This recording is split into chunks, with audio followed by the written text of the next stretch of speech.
I definitely earned it, and maybe I had to do that as well because I was so regimented. I had to swing the other way where I wasn't, and I felt free and doing crazy stuff. I mean, that I couldn't have done anyway because I'm somewhat of a whatever, celebrity or well known. It opened a lot of doors that wouldn't have been open when I was younger anyway. So yeah, and then got to the point where hey, I met a good woman. I mean, it didn't stop straight away. Fortunately, the girl was very tolerant, and she didn't. She's like, maybe you want to stop that at some point, but I'm not going to be the one. Because if anyone told me not to do something, it's just the best way to get me to go and do it more. It's not going to work, right? So I guess she figured that out.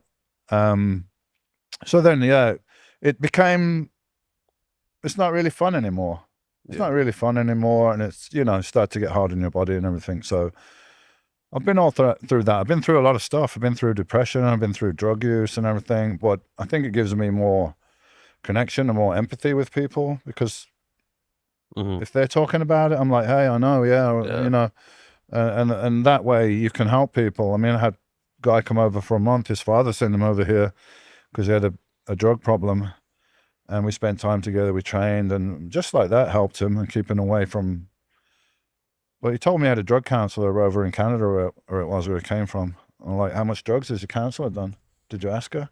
He's like, no, she hadn't. I was like, yeah, that's a valid point. How's she going to help, man? Yeah.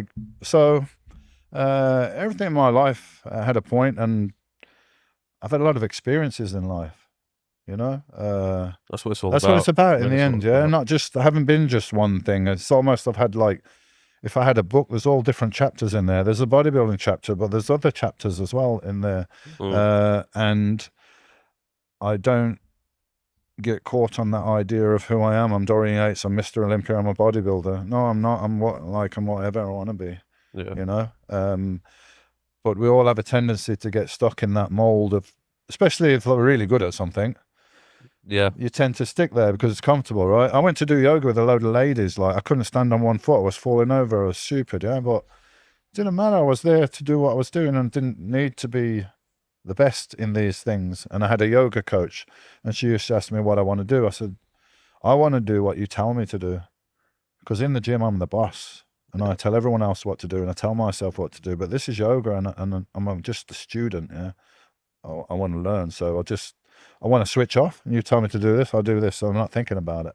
Yeah. So I remember even when I was in my 20s, I'd kind of built up this reputation that I was a coach, bodybuilder guy. Yeah. And after a while, it started to get a bit repetitive, and I was like, how long is this going to continue for? Like, I don't want to be those guys who's only one-dimensional, is just known for doing one thing, and when he gets into his late 30s, 40s, 50s, the physique is going to start to go downhill. Then what do you do? Exactly. So, but more importantly is your own self-worth. Yeah. What do you think about it? That's the problem with a lot of people. They get, in a way, addicted to that image, that personality, and especially the guys that are using steroids because they don't want to give it up, right? They don't want to go back to being that guy that was a bit smaller and everything before. So it's kind of that can be a cycle as well, just being that guy. And if you're doing something really on professional competitive level, then it is your life. It has to be like that. But if you're not, it doesn't have to be like that, and it shouldn't be really. But it was. I mean, imagine that's all I did, and then you start to think, well, this is a bit strange, isn't it? Yeah. Is this what life's really about? Is this more? And then that was the journey that I went on to discover about life, and not just the physical life, the spiritual life. Went on a big journey with that, and it's never ending, so it makes life exciting. Every day I can learn something more, and I'm always trying to do that. When did the spiritual journey start? I guess I always had some awareness, but it was more like when I finished bodybuilding and some things happened in my personal life. I got divorced, and I lost my nephew who was very young. It's just a lot of trauma, and it's like dropping a bomb on my life. But maybe that's what had to happen, because it had to just all blow apart, and I had to figure out stuff without most people that have been on a spiritual journey. It normally starts with some kind of life crisis, because while we're Yeah. comfortable, we don't change anything. We just carry on and carry on. Something drops in your life, everything falls apart, and you're like, what the fuck is this all about? And you just start thinking and searching, and that's how it started. Yeah, I reckon.